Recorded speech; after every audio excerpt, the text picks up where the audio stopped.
morning, everybody. We're here on WBTA with Keeping It Real Estate with Gavin and Nici. Good morning, Nici. Good morning, Miss Gavin. So today we're going to talk about something that comes up a lot, and our topic is low ball offers. When we have a house on the market, you're so excited, you're the seller, here the offers come in, and somebody sends in a low ball offer. And you've got this experience as a seller, like, what were they thinking? So don't rage reject it. So here's the question. They did offer you something. What would be insulting is that you didn't get an offer at all, but you might not be pleased with the offer. But we're going to talk about how we spot a lowball offer, how we handle them, and how we can turn it into a win for you, if possible. That's the question. I feel as though, so lowball offer, first and foremost, before you get into all the good details, I would imagine that would kind of go by listing what it is. Like, yes. Would it be $20,000 under, $5,000? I mean, could depends. somebody consider just $1,000 under the offer a lowball offer? They could, and that's why, with sellers, you don't want to rage reject and get really uptight because maybe your pricing wasn't right to begin with. Okay. Right? So number one, but let's put that on the back burner. When we define a lowball offer, what we're really talking about is it's probably about 10% below the market supported value. Okay. Okay? Yeah. Or more. And some people do that. Now, buyers have the ability to offer whatever they want to. Mm-hmm. Just like sellers have the ability to price their home where they want to. Mm-hmm. But when you're working with an agent, the agent should be guiding you based on the market data, not their personal opinion, of where you should list that price. Okay. And what you can hope to sell it for. And same thing on the buy side. When I'm working with buyers and they want to really lowball something, I let them know that that's not really going to be acceptable. And here's the data to support that. You've got your due diligence and your obedience to your client to write the offer they want to, but you want to certainly educate them to not hurt their chances of getting an offer. Because I can tell you this, that seller's going to remember you. That's what I was just going to, the fear of knowing now that if they reject you and then you kind of say, okay, I was going to try to see. Now you kind of have no wiggle room. That's right. And so you want to be remembered for a good reason and not a really insulting reason. But, as much as it's business and it's about data and numbers, we know that real estate becomes very emotional. Mm-hmm. And so that's why your agents on either side of that transaction, when we get a quote-unquote lowball offer, we really need to work through this prudently. Yeah. So when we're talking about lowball offers, we are talking about a offer that's 10% or more below the market supported value. Okay. Without terms that offset the price. Like, so for example, a lot of people said, well, I'm going to have a cash purchase. So therefore, I feel as if, because I'm removing a financing contingency, I can go a little bit lower. Yes, I see that. You see that a lot, actually. Yeah, you do. And so then, but that's something that is a term that offsets that price then. Like, oh, yeah, I might consider something $10,000 less than my list price because it is cash and it is going to close quickly. And if I'm the seller and that's a motivation for me, maybe I want to look at that offer. Yeah. Okay? But if you're just like, nope, and I want every contingency ever, then it might not be such a desirable offer. But if it's the only offer in the table, you might want to look at it a little bit more to see what we can do in the negotiation to make it a win for both sides. So that's what we're talking about. So you need to contrast with the value of the offer. It's not just the price. What else are they offering you? A quick close? Is it a cash transaction? Are they willing to take all your garbage you're leaving in the house? So that's a cost savings to you. All these things. But really, both sides of this of the transaction should be looking at the comparable market data to really determine if this is really a lowball offer or not, if something they can work with. Okay. So why does a lowball offer happen? Okay. Yeah. So from a buyer perspective and buyer psychology, it's kind of the buyer feeling a little sassy maybe to maybe test the seller's resolve. Okay. Or a lot of times you'll hear buyers say, well, I just don't feel that house is worth that, and this is what I'm willing to offer. That's great. But if there are legions of other people that feel that the home is worth that, or the market data supports that it's much more valuable than what you've offered, you, again, as the buyer, have the option and the right to put in your offer, but the seller is not just going to be wooed by your personal feeling of the value of it. They're going to go by the market data, and they've got another offer where it's at list price or higher, they're not going to take your offer. Do the math. Absolutely. Buyers have to think like sellers. Sellers have to think like buyers. Yes. Let's sing the song. So, right? So there's that. Other things that why a lowball offer might happen. Signals in the market. Maybe it's been on the market, longer days on the market. That's what I was just going to ask or suggest, yeah. Right? It's been on for a while. And when I say for a while in our world here in the Genesee, Livingston, Orleans, and Wyoming County in the Glow region, maybe 30 days and longer, okay? Maybe there was a price gap. Like we're seeing a comparable home that is priced much lower. Same condition, same location, relative, and we just don't feel that that's been priced right. So they might say, look, I'm looking at a comp for this house. It's a good comp, and this is where they're at. That's why I'm willing to offer this and not your list price. Maybe the home needs updates.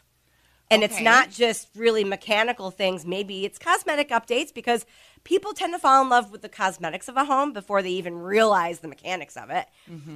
So maybe it needs updates, both structural, mechanical, and cosmetic. It's also about the seasonal timing. And that's a reality in our world because not a lot of people like to list, sell, and buy homes in the winter here for obvious reasons, right? Yes. So maybe we're getting to the end of the season, and maybe the house has been on the market for a bit. Now here comes an offer with maybe 14 days to go before it expires, and someone's going to try and give it a shot. Yes. So that's why lowball offers can happen. But it's also, and it could be a strategy of the buyer's agent that they're testing the negotiating power of the seller. Let's just try this and let's start with this, but maybe we can come up with some other terms and conditions of the offer. So it's really opening the door for negotiation. But if you're so far below market, it's really not a good idea to go there. But really, it's your choice to do that. Okay, so I have a couple of quick questions. Sure. So first and foremost, let's say a property has been on the market for more than 30 plus days. And I am now just looking at this house, or maybe I have been watching this house, and I've noticed that it is still sitting on the market. First, as a buyer, am I able to find out if there were offers put on that house? So your buyer's agent would speak to the listing agent, and they can ask the question to say and typically what happens when I'm a buyer's agent, I am calling that listing agent to know the story on any house for my buyer before I make the appointment to show it, whether or not it's been days on the market or otherwise. But yes, you would have your agent call the listing agent and say, what's the activity been on the home? Have you had any offers? Do you have an existing offer? Because sometimes it says it's active in the MLS, but they've just accepted an offer 30 seconds ago. Okay. So that's one of those time-saving things. So you can find out what the listing agent is able to share based on what the seller permits them to share. Okay. So I can't help but to wonder if that kind of could help to, I don't want to say encourage, but encourage somebody to potentially put in a lowball offer. That's right, because they'll say, well, wow, what the information I received is that they've had a lot of activity, but there's no offers, and I'm the first brave person that's ready to put an offer in. I might have an opportunity to negotiate on price here. Yes. So absolutely. So that's part of that conversation and the agent conversations that could and should occur. Okay, so my next question is, say you do put in an offer, and it's not a lowball offer at first, but you go through the inspection, and you find out there's an extra $15,000 that has to be put into this house. And then are you able as the buyer to now then go ahead and say, I want to retract and go down, and would that be considered lowball? And then at that point, could the seller, I guess, reject it from that point on? Could they accept it? Sure. So 2 questions there. So when we talk about lowball offers, it's what your initial offer is at the onset of the transaction. Boom. Okay? That's that. Okay. Later on, if a home inspection happens, that's still a point of negotiation. And let's say that there are some defects to the home, and the buyer now, as a result of the home inspection, is asking the seller for repairs. You can negotiate on that, and that could be... And that's not a cookie cutter. It's every situation is going to be different, but you could ask for a credit. Yeah. You could ask that the seller, I'm not going to reduce my price, but I want the seller to make those repairs. Right. Or seller says, I'm not going to make the repairs, but I'll lower my price for you. Okay. So that's part of the negotiation. So low ball is what we got at the table the first time we looked at it. It doesn't mean that price always sticks. Got it. Okay. Good question. Really good question. So sellers, when you get that offer, you're all excited, your house is on the market, offers were due or an offer came in, and you're sitting with your agent, and they're presenting the offer, if you get an offer that you consider to be a lowball offer, my advice to you is to pause, take a deep breath. Don't throw it in the garbage yet. Right, and assess, okay? Yes. Because sellers, you don't have to take an offer. You know, you can decline. You can respectfully decline if you just feel that you're not going to meet in the middle. Mm-hmm. But you can also counter that offer. So first and foremost, we want to understand why we've received that offer. And it's going to be some of the reasons we just talked about in this episode. But it gives us an opportunity to go back to the comps now. Maybe you were on the market for a while. So if you haven't already with your listing agent, you should have looked at the most recent comparable properties. Yeah. And maybe the buyer and the buyer's agent has a point. And maybe 60 days ago, this was priced right, but now we've got more information that indicates that maybe that buyer isn't so far off on their price. Okay. Do your research. Don't get emotional. Look at the data. Okay, hard not to get emotional. Consider the feedback that the buyer's agent's providing you. Well, we really like the home, but when we got there, you know, we felt that this was happening, or we witnessed this issue or whatever. And so we just want you to understand that's what's the feedback that we're providing you is reflected in our price. Days on the market, we know, versus the average. So if that's been on the market a long time, as we've said, versus something that kind of sold within the average amount of days, that's something that might be reflected. So think about that, seller. Buyers have to think like sellers. Sellers have to think like buyers. Put yourself in their shoes. You should counter the offer. If it's your only offer and nothing else is coming in, and it's in the realm of possibility, maybe you counter that offer with data, not emotion. Maybe you provide to the buyer's agent, we appreciate your offer. We felt that your price was a little low. We have now gone back to the comps, and we're providing to you the evidence that we feel that the market value of this home is actually this. Okay. So maybe you came in 20 under. We're willing to go 10 under, and this is why. Provide the data. Okay? Okay. Maybe you're trading the price for terms, and we talked about that early in the episode. So maybe we're willing to have a longer closing if you come up in price, but maybe we're willing to negotiate and we will deal with your lowball price, but you're going to close this in 30 days. Time is money, and I'm ready to sell this house, and I don't want to start all over again. Bird in the hand is better than letting it fly away. Yeah. Maybe if we counter in terms and not price and say, okay, we'll go with your offer, but we're not going to make repairs. And we expect a 30-day close if you can make it happen. Or are you able to put more of a down payment on? Again, maybe you're not just countering in price, but you're countering in terms and conditions. Okay. Okay. So another quick question. Mm-hmm. I'm selling my house, and I don't have a specific date and where I'm going to collect all of my offers.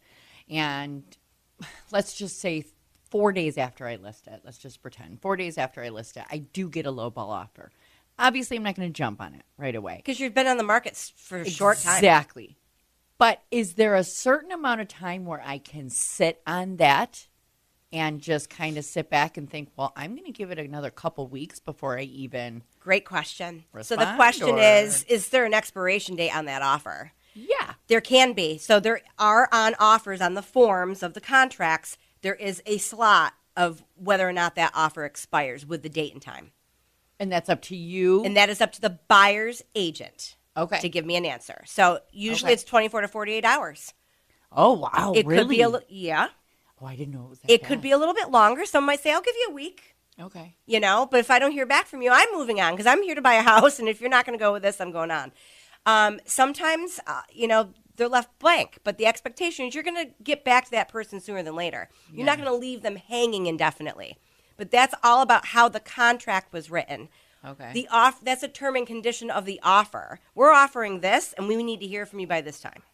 Okay. So you don't have all the time you want to give the answer or not. So it's okay? a sticky situation. It could be. If you are, okay. Yep. So and does it often happen where somebody just may not respond, period? Yes, and it could be that, thanks, we appreciate your offer, but we feel that we've only been on the market 4 days. Yeah. We are not prepared to accept this offer at this time. We will consider you and we'll come back to you.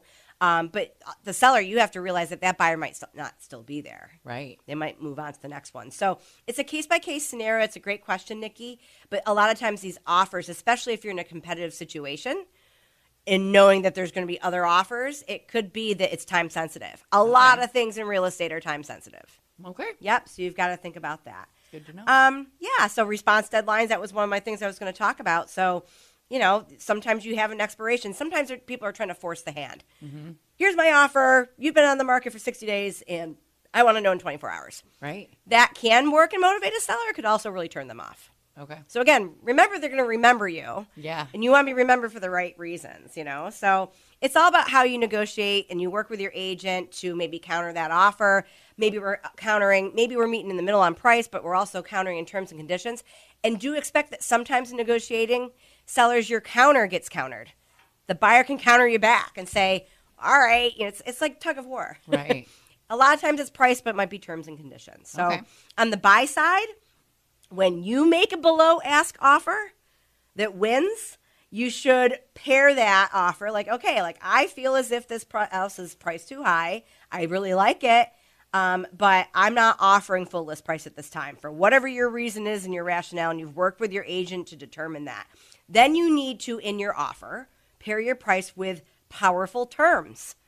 Maybe you say, I'm going to do a home inspection, and I want it for personal information only, which, again, wink, wink, nudge, nudge. We've talked about this in other episodes. That's, it's still a contingency if you have a home inspection. But let's say you waive your home inspection. I'm not encouraging you to do that. But, at least that's maybe some peace of mind for the seller because it's not a contingency you're adding.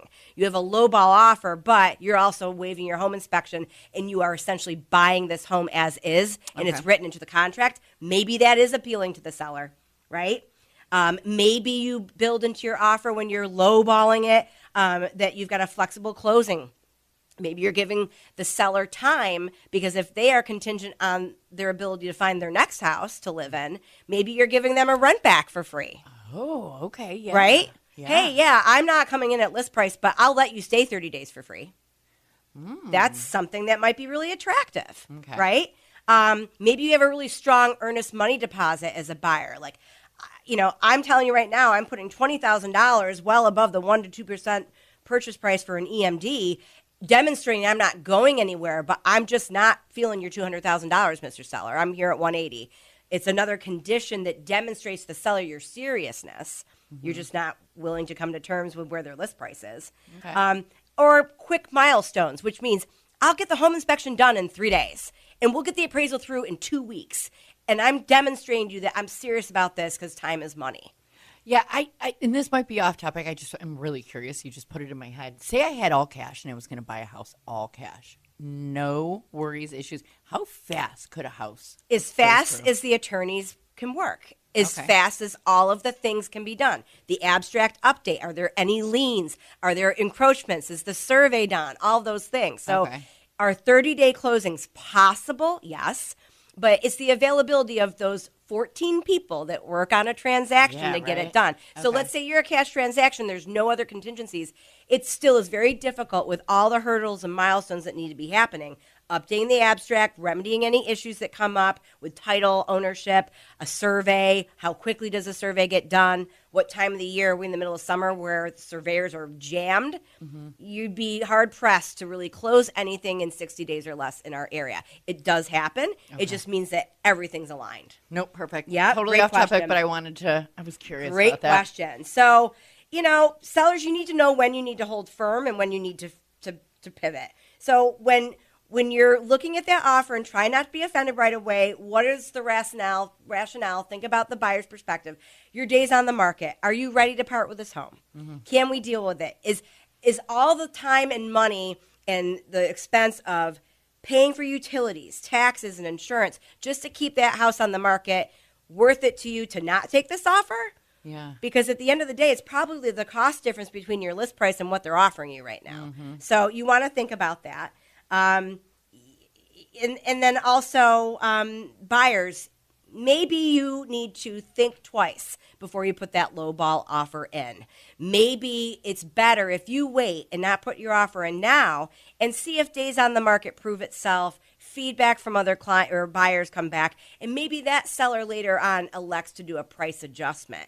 Now maybe you're aligned, and now maybe it's your time to put the offer in. Okay. Like you were mentioning, Nici, when you're 1 week on the market, 2 weeks on the market, or first 3 weeks on the market, and somebody comes in with their lowball offer, the seller hasn't had time to really test the market yet. So maybe this isn't the house for you yet. It's certainly just too much. It's too expensive for you. Right. Look at something that's in your price point. I know you really love it, but you shouldn't be looking at houses that are above your budget. So maybe you need to wait and not go in with the low ball and wait and see what happens with that house. And if the price adjusts and then it becomes better aligned with what your budget is, then you have an opportunity to write the right offer. Okay. Love it. So that's what I mean with lowball offers. It's really easy for sellers to get offended, but what would be more offensive is no offers. So try not to act with emotion. Buyers know what your timing is. If that's well above your budget, maybe it's not time to put the lowball offer in. But certainly there's nothing wrong with good old-fashioned negotiation. We're back to that in the market now. We're in a balancing market. We're not in a seller's market. We're not in a buyer's market. It's a property-by-property market, and it's an opportunity to get what both sides need in proper negotiation. So don't just throw it out. It might be an opportunity to realize your real estate goals. I love it. Well, thank you. Absolutely. Thanks, everybody, for tuning in to Keeping It Real Estate with Gavin. If you have any questions, contact me anytime. 585-344-1321. Absolutely. And as always, hope you have a wonderful weekend.